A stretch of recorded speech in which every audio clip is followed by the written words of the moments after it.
La conquête du droit de vote en France a débuté en 1791.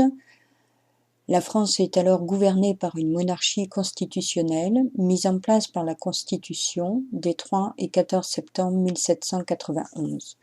Dans ce régime, la souveraineté appartient à la nation, mais le droit de vote est restreint.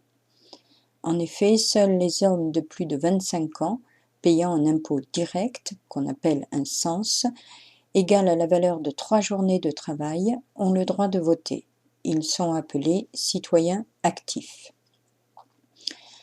En 1799, la Constitution du 22 Frimaire en 8 met en place le régime du consulat. Elle institue le suffrage universel masculin et donne le droit de vote à tous les hommes de plus de 21 ans ayant demeuré pendant 1 an sur le territoire. En 1815, la défaite de Napoléon Ier à Waterloo entraîne la chute de l'Empire et la mise en place d'une monarchie constitutionnelle qu'on appelle la Restauration. La loi électorale du 29 juin 1820 du double vote permet aux électeurs les plus imposés de voter 2 fois. En 1848, le mouvement révolutionnaire qui éclate en février met fin à la monarchie de Juillet et institue la République.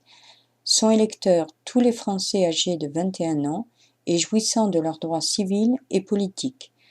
Le droit d'être élu est accordé à tout électeur de plus de 25 ans. Le vote devient secret. 1944, l'ordonnance du 21 avril donne aux femmes de plus de 21 ans le droit de vote et rend ainsi le droit de suffrage réellement universel.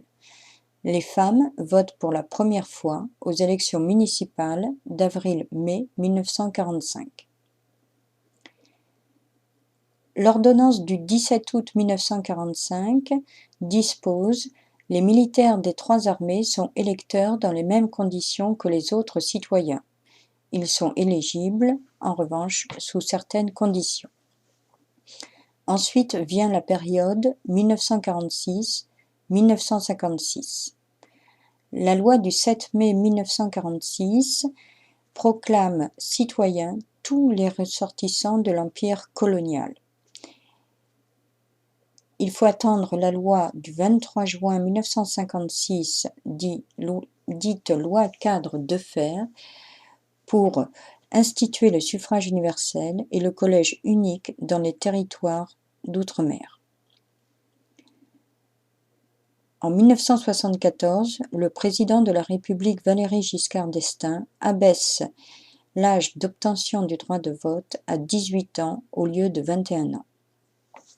Enfin, le traité de Maastricht du 7 février 1992 institue une citoyenneté européenne.